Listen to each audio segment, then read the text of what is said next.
Hi, Hello. hi, Rebecca. It's Ashlyn. Hey, Oh, nice to meet you. nice to meet you too. Okay, I'm going to be a little heads up, just letting other folks in, but I can see and hear you just fine, so I think you're good to go. All right, perfect. Thank you. You're welcome.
Good morning, Victoria. It's Ashlyn Abney with the Office of Early Childhood. Could you do a quick camera and sound check with me?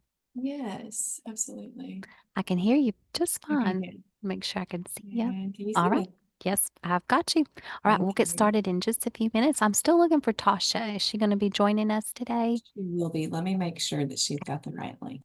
All right. Thank you, ma'am.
Good morning, Tasha. It's Ashlyn Abney with the Office of Early Childhood. Can you do a quick mic check with me? Yes. How are you?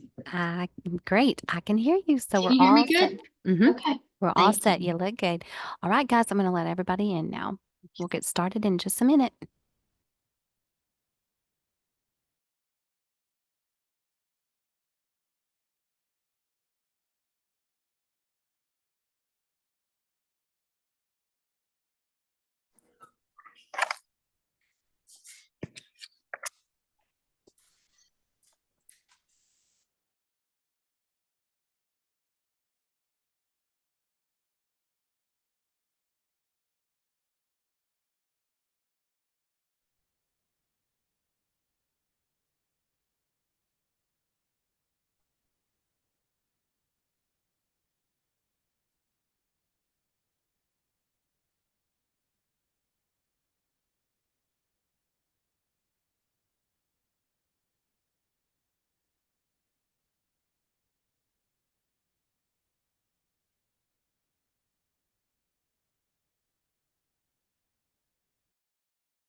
Good afternoon, everybody. We're going to get started in about 1 minute. We'll start approximately at 12 o'clock. So I know Ashley and Keeler are letting everybody in.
All right, I have 12 o'clock. I want to get started. Ashlyn, have we got a lot of people in the waiting room, or can we go ahead and get started? We can go ahead and get started. We're good to go. All right. Welcome, everybody. This is our February provider call. Today, we have several guests that are going to be able to speak to you. We have some more information about lots of things that are concerning to you. My name is Dawn Jeffrey. For those of you who don't know, I am the Assistant Director for Child Care Licensing and the Background Check Unit. And I am a former provider. So I was a provider. I was an administrator for a large early childhood program in Southside Batesville. So I know exactly what you're going through right now. So we're going to get started. And our first speaker is Rebecca Davis, and we'll let her introduce herself and tell a little bit about what she does. Rebecca, are you ready? Yes, ma'am, I'm ready. My name is Rebecca Davis, and I'm going to be going over the Two Safe Places program with you guys today. Again, I'm with Arkansas Department of Health. So before I go into the Two Safe Places program, I want to bring everybody up on speed and give you guys a little bit of informational background.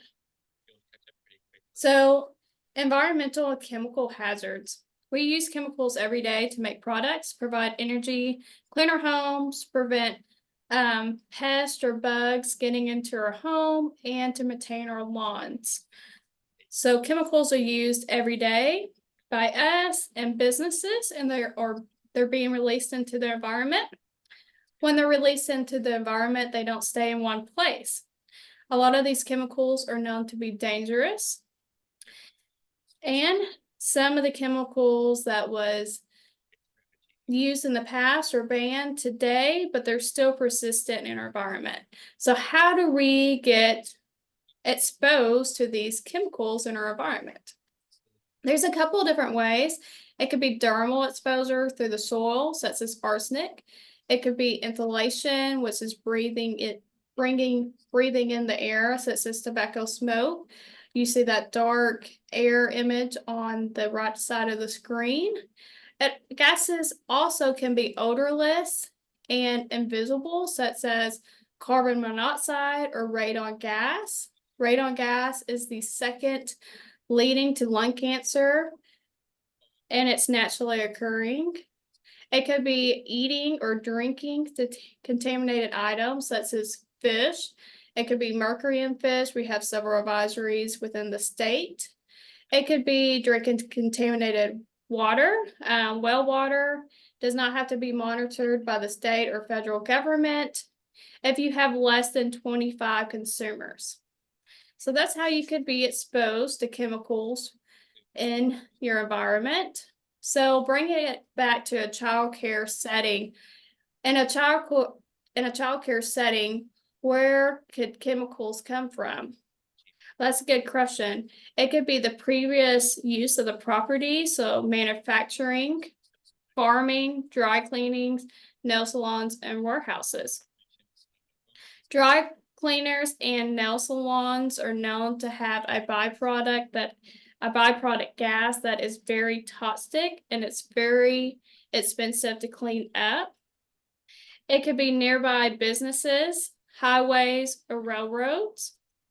It could be the building materials itself. If it was before 1978, it could contain lead or asbestos. It could be naturally occurring in the ground, such as radon gas and arsenic. So, what does this mean when chemicals are exposed to children or infants? Well, children and infants are more susceptible than adults because they are developing. They have a large dose ratio. They breathe and drink more relative to their size. They're close to the ground and they have this hand-to-mouth behavior. So this means they have a lifetime impact on their health, such as asthma, brain damage, which is also known as developmental delays, digestive issues, liver damage, kidney damage, obesity, and allergies, and others. So this is why we developed the Two Safe Places program in Arkansas. And it wouldn't be the program it is today without a partnership. So I want to acknowledge them today. The Arkansas Department of Health, Arkansas Department of Education, the Division of Elementary and Secondary Education, Child Care Aware, and ATSDR, which is part of the CDC. Two Safe Places goal is to help new applicants stay clear of problem sites before a child care facility opens. We'll also be able to help current facilities to have regarding their specific concerns. The Two Safe Places program is a completely voluntary program. So this means providers can share information with us if they wish, and we will give them expert help and recommendations. So what materials do we have available to providers? The pre-licensing training provided by the Child Care Aware, we have 2 slides that they provide and present on our behalf over the Two Safe Places program. We have a guide for new applicants. We have a brochure for existing providers. These are both great resources. The guide for new applicants actually has a checklist before buying or leasing a building, what to look over. We have an online form. This is a great form. We'll go over this on the website where to find it. But you can put down as much information as you want. You can be anonymous and check up on the concern that you have. And then our most recent material developed is our video, and we've been using this to increase our awareness of the program. So this is my contact information. I just wanted to share that with you. It's Rebecca Davis. My phone number is 501-661-2232. It can also be found on our website. So to go to our website, it's just you go to Arkansas Department of Health, type in Two Safe Places right here. When you do that, this page will show up, Two Safe Places for Early Child Care Aware and Education. You get a brief overview of everything I just went through extremely fast, and I apologize. There's a lot of information.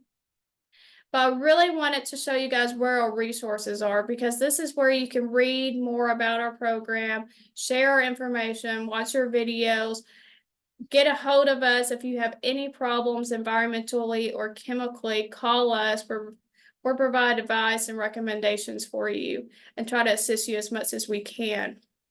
So our brochure and our guidebook is right here. This is our phone number. If you click on this, this is our general email for contact. Or you can email me, my first name, Rebecca.lastname@arkansas.gov. Our videos right here is on Facebook, YouTube right now on Arkansas Department of Health, but this is a link as well. Now let's go to the survey reporting form. I just want to increase awareness of this because this doesn't get utilized as much as it should. So this is for anybody to use. It could be the owner, staff, volunteer, parent, caregivers, licensed specialists, community members. Just anybody can use this, and you can provide as much information as you want. If you don't want to have your name or phone number or email down here, please, you don't have to, okay? It's just all I ask is that you write down the facility. I get sometimes these forms that just says it's in Arkansas and I have no information, and there's plenty of daycares in Arkansas or in just one city. So I do ask for the name or at least a phone number of the daycare for me to contact them directly.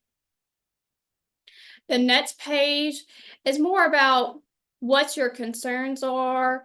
You have a spot to upload photos, notes, test results.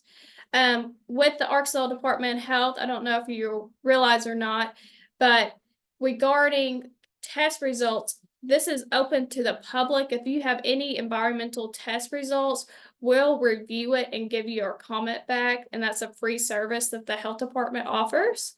So utilize that, especially if you're a child care provider. Again, just other questions, do you own or lease a property?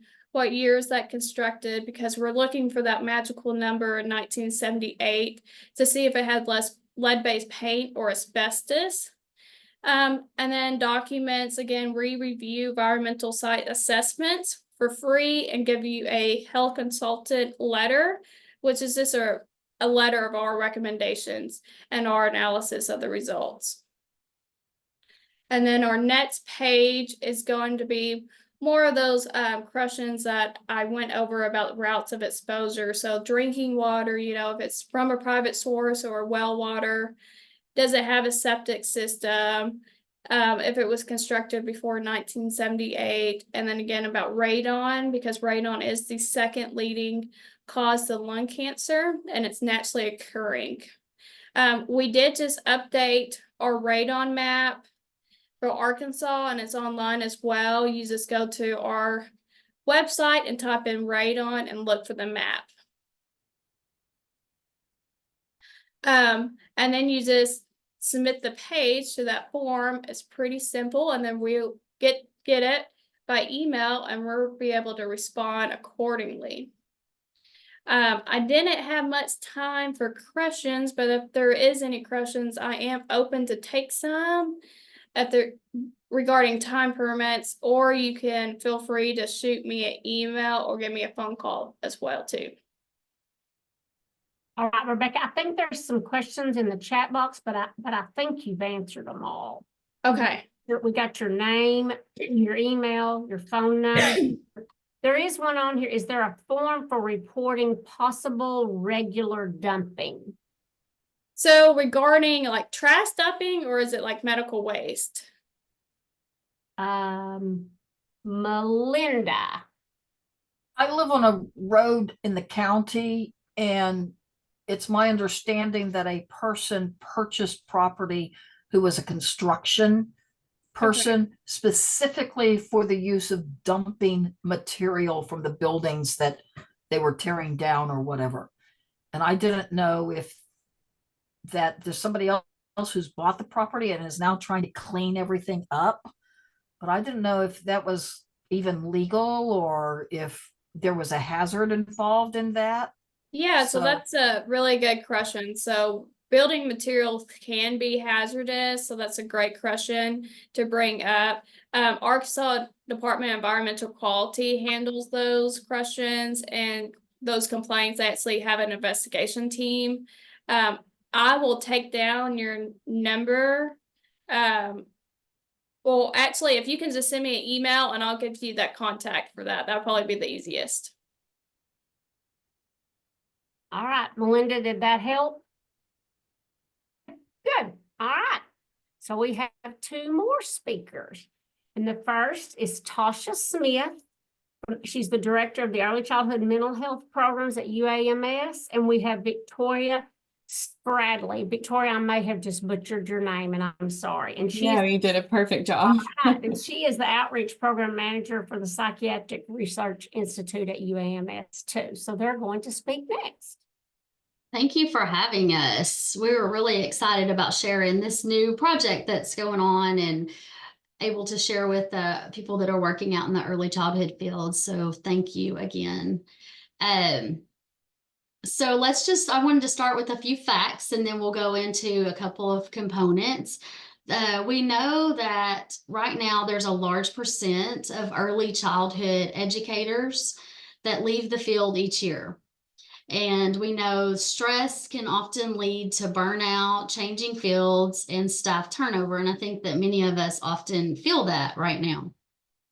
But what we also know, based on research, is that self-care strategies can help prevent burnout, which in hopes to keep people in the field and prevent staff turnover, or high numbers of staff turnover. So there's two parts, and the Arkansas Preschool Development Block Grant addresses these areas that I just mentioned, and they're addressing it by offering wellness trainings for individuals that are working in the early childhood field. This project is we call it the WOW project. So it's working towards optimal wellness. And these resources are offered through UAMS AR Connect Now, which is a telehealth-based treatment program designed to provide care to any individual in Arkansas struggling with behavioral health challenges. And so two parts of the WOW project. So we've got groups. We refer to them as the WOW groups. And those offer skill building opportunities for individuals to come together and really have reflective conversations. And each group has topics. And so there's a topic of focus, but it also allows opportunities for strategies and other things like that. Some of the topics: stress management, communication, and taking care of our own mental health. And I'll share with you we've got a schedule for February and March that is coming up too. And you'll be able to see that. But right now, so I'm just looking at this slide it's a one to say it's free. That's a big plus, right? That's a factor. So they're free 1 hour and they're via Zoom. And another big, huge draw is you get PDR credit. So we all know, right? We have to work for those PDR credit hours. And it's just an opportunity to come together with people within your community or across Arkansas. So that's what's nice about it being offered via Zoom.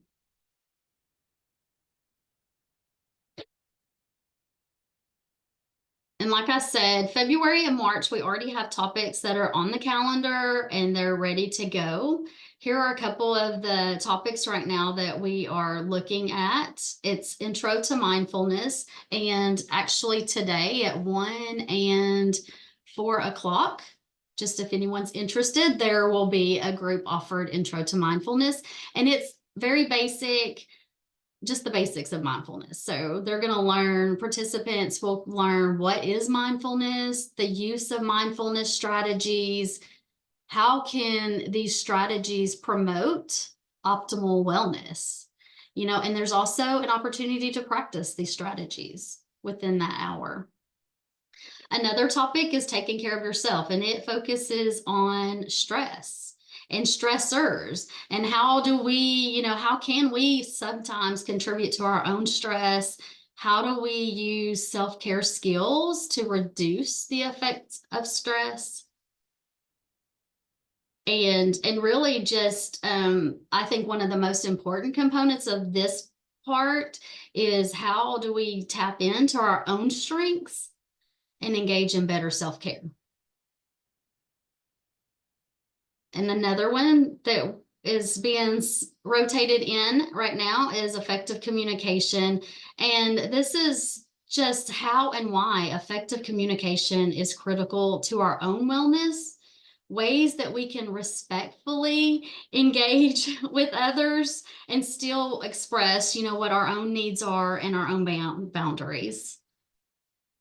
So those are just some of the topics, and we will get into the second part of the project that I was just talking about, which is the care management piece. And then towards the end, we'll be probably asking for ideas for topics. So be thinking about that. Thanks, Victoria. Thank you, Tasha.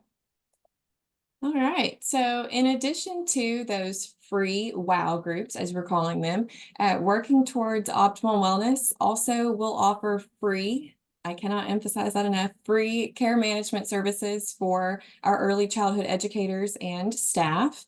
These virtual care management services can be used to help you meet your basic needs, whether that's finding food or shelter, or other needs like health insurance information or even support groups near you.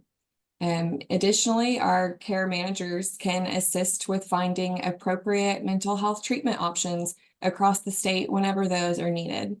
And just like how the WOW groups are online on Zoom, the care management services are also virtual. They're not on Zoom, but they're virtual in the sense that we do not physically provide food, for example, if that's the need to be met, but our care management team would provide detailed information of the nearest food banks and how to contact them or access those resources. And that's just one example. Now, requesting the care management services is super easy thanks to our partnership with UAMS AR Connect Now. It has a 24/7 accessible phone number that you can call.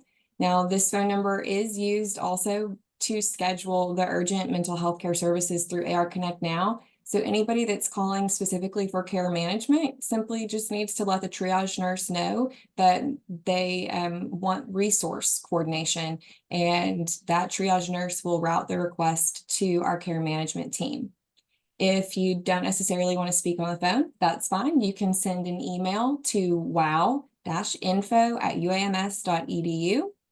And hopefully by the end of March, we will have an online request form that you can use that will make it even easier to submit the requests for care management.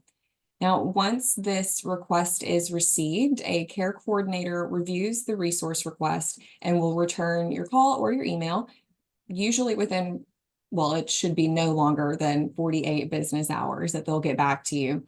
And they may ask for additional information such as your county so that they can help find the best resources that are nearest to you.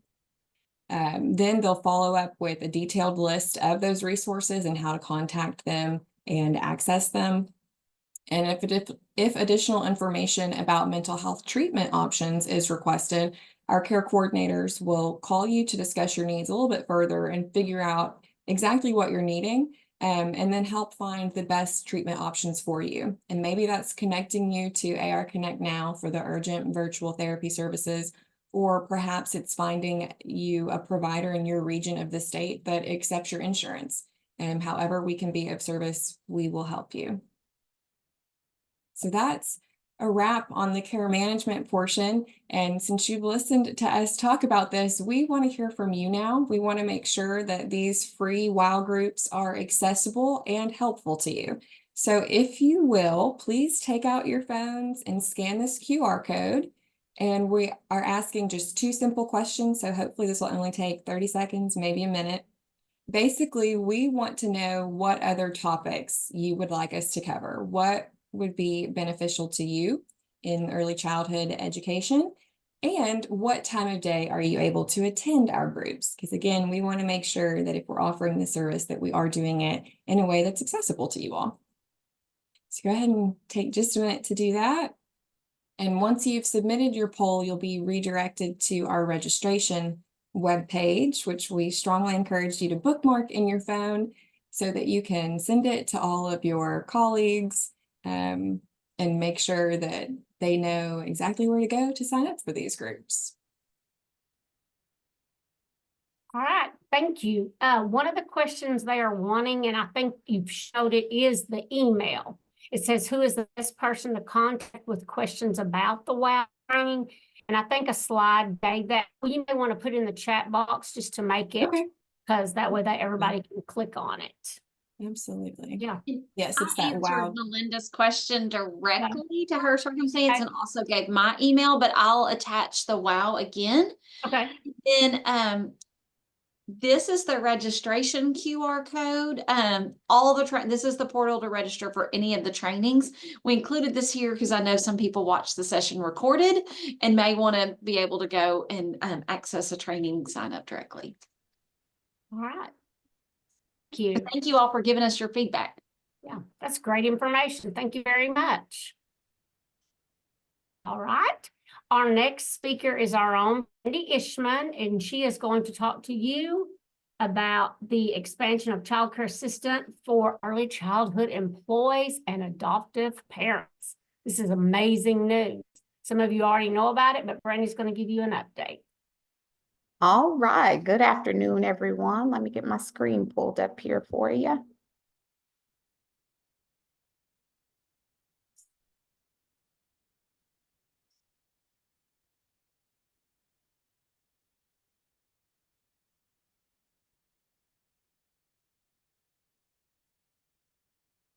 All right, so we're gonna, as Dawn said, we're here to talk about the expansion of the Child Care Assistance Program. And we are very excited to be bringing this to the state of Arkansas. And so we're hoping that this is going to help you with your recruitment and your retention in your child care sites as well. So the first part we're going to talk about here are the employer requirements. So in order to be eligible for this program, you have to be employed at a Arkansas registered or licensed child care provider. That provider also has to have an active CCDF participant agreement. And then we're also going to ask that you be willing to provide some kind of verification to your employees that they are employed at your facility.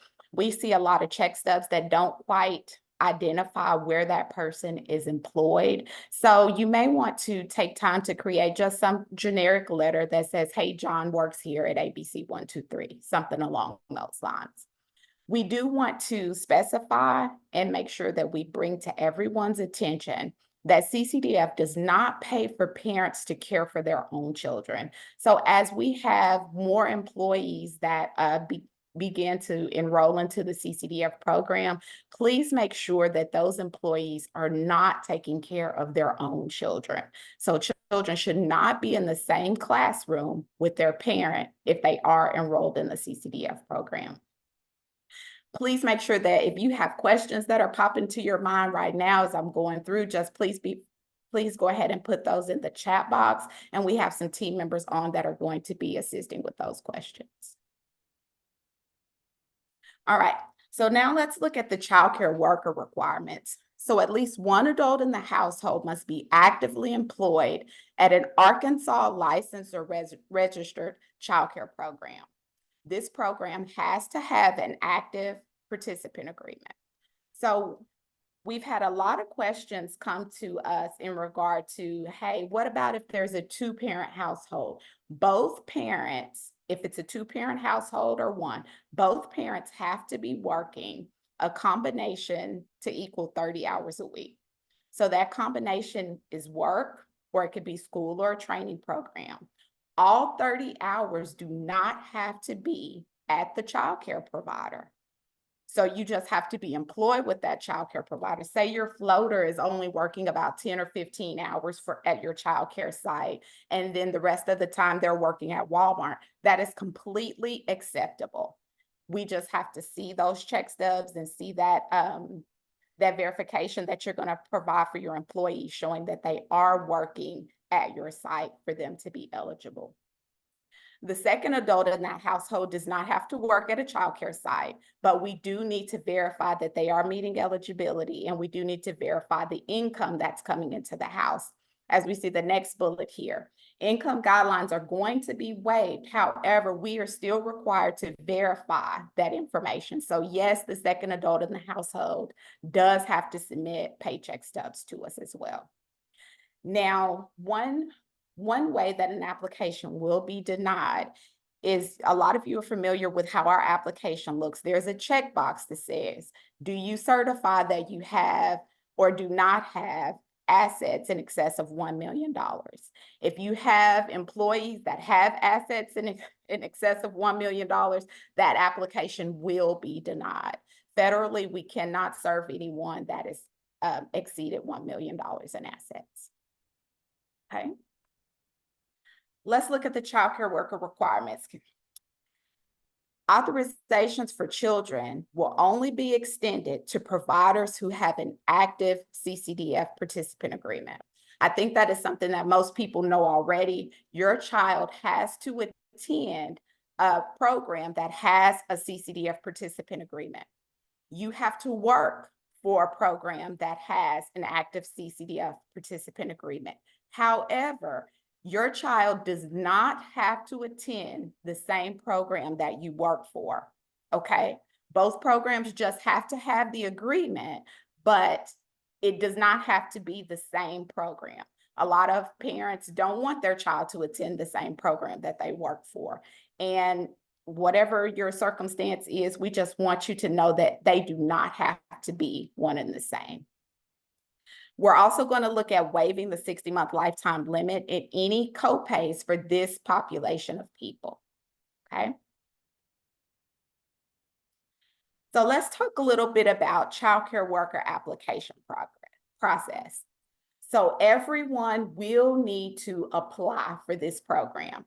So whether you have your employee has a current child care case, we know that there are a lot of people who are currently on the essential worker program now until it ends on March 31st. You still will have to submit an application for this. Now, if you're already on the program, there may be some documents that you do not need to submit. Say, for instance, a child's birth certificate. If we already have it, you do not need to submit it again. We are, however, asking you to submit new applications because with all of the people we have on the program, we don't know all of them that are child care workers. So if you are interested in this program, you will need to turn in another application.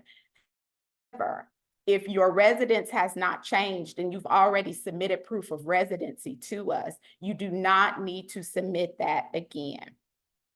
I mentioned our essential worker population. If you are currently on the program as an essential worker, you do not need to immediately apply for this program. I would encourage you to start turning in your applications around March 1st. If you turn them in now, we will go ahead and switch you over in April. So we're going to let your essential worker authorizations continue because we do need to use that funding. And then we will switch you over in April. So April 1 will be the start date for those essential workers who have submitted a new application to be moved to this program. Now, if you are currently on the program and you're just in our regular low income category, you can submit an application at any time. However, I only encourage those to submit an application now if they have a copay, because copays will not, the people that are put into the new child care worker application process, our expanded process, will not have a copay. So if you have a copay now, I encourage you to go ahead and reapply for the new child worker process. If you do not have a copay, when it comes time for your reevaluation and you submit your documents, we will automatically switch you over. So it's not something, this is not a program like Essential Worker where it's like, I need to, because supplies are limited, I need to hurry up and rush and do this. This is not that same type of program. So if you already have a low income case and you do not have a copay, you can wait and we will move you over to the new category at reevaluation time. So we are leaving that up to you, but we're telling you that you really don't have to do it. It's really not mandatory for you because we're going to automatically switch you over at reevaluation time. Okay. So applications, we have the link here of where you need to submit applications. If somebody could drop that in the chat as well, that would be helpful. Please make sure that you provide all applications that are on the checklist. There is a checklist attached to the application.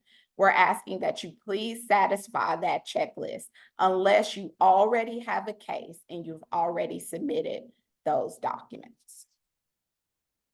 Okay. So let's talk a little bit about adoptive families. So adoptive families are still going to need to meet all of the criteria that we talked about. They're still going to turn in an application. You're still going to make sure that you satisfy the requirements of that checklist. However, we are looking at still waiving income for those families. They're over the 85% of SMI. You still need to be working the 30 hours a week. If there are 2 adults in that household, you still need to, both of them still need to be working at least 30 hours a week. So this program allows eligibility for up to 13 months of assistance. So if you have adopted a child from an Arkansas foster care and that child is now with you, you are eligible to apply for this. We know that there are different nuances that people may run into, so please just reach out to us for those specific type questions. Please feel free to reach out to us. I've put my email here in the bottom here, and I think a lot of you know how to get a hold of us. So please just let us know if there's specific questions that you have, and we will get back to you as soon as possible. Thank you, everybody. Thanks, Brandy. I'm kind of monitoring the questions and I think they've all been answered but one. And I think it was very, very first one. I believe it's about homes and having one classroom. That's it. I think Tyra's email's in here, and if Brandy's is in here, and maybe Regetta's, several of you put your email in here, and that way they can just contact you directly. I'm looking to see if there's anything we've missed that we can answer right now. So, Brandy, the question was, like Dawn alluded to, that because I've seen this question several times, does it, if someone works for a home, does that mean that they would not qualify for this program? That's the question that I keep seeing. If their child is there. Because So they have the one classroom, yes. If yes. there is only one classroom, yes, then that child would need to attend a different site.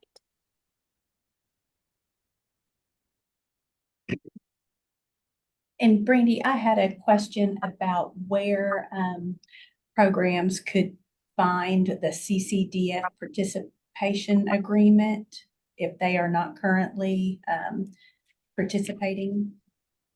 Okay, so if a program is interested in becoming a part of the CCDF, there are several steps that you're going to need to do. First, you're going to have to make sure that you're licensed. Step number 2 is you're going to have to make sure that you have Better Beginnings. So you must be at least a Better Beginnings level 2 to be eligible for the CCDF program.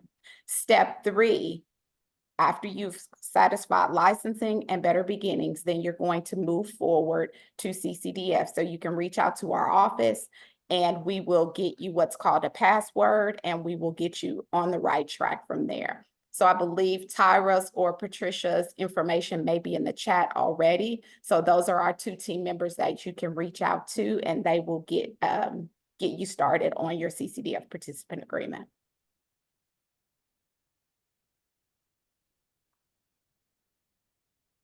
And there is also something on here about the adoptive parents, if you want to say that again. Is it the same form? Yes, it's asking if there is the income requirement for the adoptive parent program. So we are going to waive income requirements. However, you still need to turn in your income. We still need to verify that you're working 30 hours a week, but we are going to allow that population to be over the 85%. That income will be waived for you for 13 months. And there was also one about if the worker is employed in an ABC program, would they be able to receive assistance? Yes, they would. I guess would be if the ABC program is a CCDF provider. Correct. Okay. That Okay. is correct. All right, we've got several people's emails in here. I see Patricia's, Ashley's, Ontasia is in here, Nathan. So there's lots of people's email on here. If you didn't get your question answered today, just submit that to one of those girls and they'll be glad to help you. And our last speaker is Lauren Dotson, and she's going to talk about our summer food service program. Hi, good afternoon, everyone. Give me just 1 second here to screen share and get set up. I'm hoping that you're all having a very nice February so far. It's kind of weird to talk about summer when I feel like a lot of us are still dealing with kind of colder weather. But we're going to go ahead and jump into it. So the opportunity here that I'm talking to you about is what we call SFSP. So SFSP is the Summer Food Service Program, and it is a federally funded state administered program. If you are a daycare center or a daycare home, you might be on CACFP, which is our Child and Adult Care Feeding Program or food program. And this is very similar to that, except for it specifically is operated over the summer months when school is out. So this program is the same concept. Institutions get a reimbursement for those healthy snacks and meals that then they serve children and teenagers within their community. SFSP also, in addition to operating just during the summer, is specifically targeting low-income communities. So this is a real asset in communities where those children maybe don't have the resources over the summer with school being out to receive that meal. So we do have different allowances, whether you're a rural community versus a metro community. So there's lots more information that we could go into with that, but I want to keep it short because I know you guys have heard so much good stuff. So one thing I did want to share with you all is the application window for SFSP. So if you have done this program before, or maybe you're interested in joining it and providing some meals to those kids over the summer, our application window actually first opened January 14th for what we call SFAs. So SFA stands for School Food Authority, and that is schools, institutions that those kids actually attend regularly during the school year. For you daycare centers and daycare homes, your application date, if you're interested in joining, would be February 14th. So Valentine's Day SFSP applications open up to all other institutions, so not just SFAs, not just those school districts. The deadline for your application is March 31st. And additionally, SFSP does qualify for what we call food distribution, which is those government kind of foods. If you ever had the government cheese or, those those kind of things. The deadline for that on your application is April 30th. So a little bit extended time there if someone is interested. If you would like to apply or you would like to learn more, this is kind of the last thing that I will share with you guys. If you already have an agreement with us, with the Office of Early Childhood, with these USDA feeding programs, maybe you're on CACFP, something like that. All you do is you log into S&P, your website that we are using. You go into your application, you select the contract year of 2024, and then you click on Add New or Renewal to get started with SFSP, and then it will walk you through the documentation that you need to submit. If you've never been on a USDA nutrition program before, I'm saying these acronyms like SFSP and CACFP, and you're going, who have they brought into this chat today? I don't understand that at all. And you're interested in learning more, our website is right here, smp.ade.arkansas.gov. If you select summer food, it will give you some preliminary questions to find out if you qualify for doing an SFSP program. But there are also the other categories there if you're curious to see if you qualify to join CACFP or some of our other nutrition programs. And gonna keep it short and sweet and stop right there. Does anyone have any questions about SFSP or any of these other nutrition programs that I could help with? Anything at all? Hey, Lauren, will you drop your email in Yes. the chat box? And that way, if someone doesn't want to come off mute, they can just email.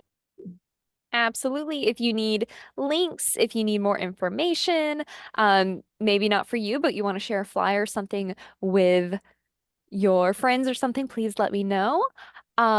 There's my email address in the chat. I will also link you guys to the website. And I'm seeing a question of, do we have to be a nonprofit to participate? So let me think of how I want to phrase this. So for some of our programs, if you are a private center, you can qualify. So what that means is that your meals that you provide will not be at a charge to anyone in attendance. So if you are having kids pay for attendance, that's fine, but the meal portion would not be something that would be charged. I see another great question here. Can you join the summer program if you're with the CACFP program? So you can join.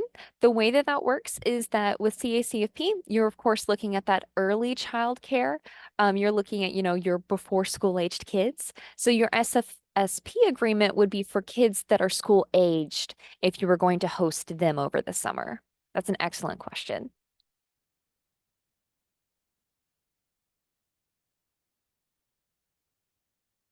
All right, and let me go ahead and share with you all this website address if you would like to know more. And I think you've covered them all. You answered the summer. Yep, I think we've got them all. Okay, perfect. And if anyone has any other questions or needs more information, my email address is in the chat. Please let me know if you need anything. All right, thank you for having me. Thanks, Lauren. So last is, I'm going to talk to you about job opportunities. Right now, we have several job licensing specialists, supervisors, managers. We have several opportunities, and we have put the AR Careers website in the chat box. We are looking for people who have worked in childcare. We are looking for people who have an education degree. We are looking for staff who have their CDA degree. So we are looking for people right now who have experience working in childcare, school, just things that you've been out in the field, people who have worked in the field. So to put the website where you have to apply, there is a process, and a lot of people know about that process, but there are lots of people who do not know about that process. And that will take you directly, it lists the county where the position is available. So right now we have several job opportunities, especially in Northwest Arkansas. So, what is it? We're looking for a few good, we're looking for some good people and some good staff members who have experience out in the field.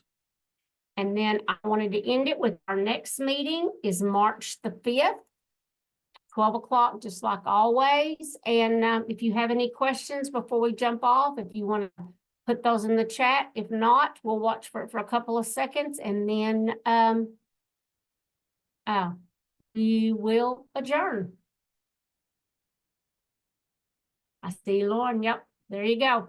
I personally cannot tell you how excited I am for early childhood staff to be able to get a voucher. I think that is absolutely amazing. And I know as someone who ran a program before, and I had staff who qualified for, but I also had staff that did not, and we would just have to figure out ways. But to be able to help that staff member, and they'll be able to come at a decreased amount or no a fee at all. I just think that's amazing. And I just think Arkansas, what a great opportunity. And I know Brandy and her team have worked really hard to offer that to everyone. So I personally appreciate it. I personally appreciate it for all the staff out there.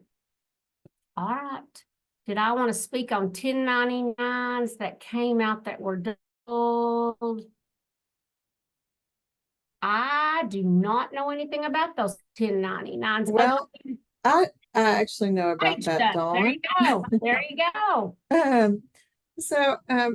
We learned that the 1099s were actually the way that they are processed, that it was processed as a double payment.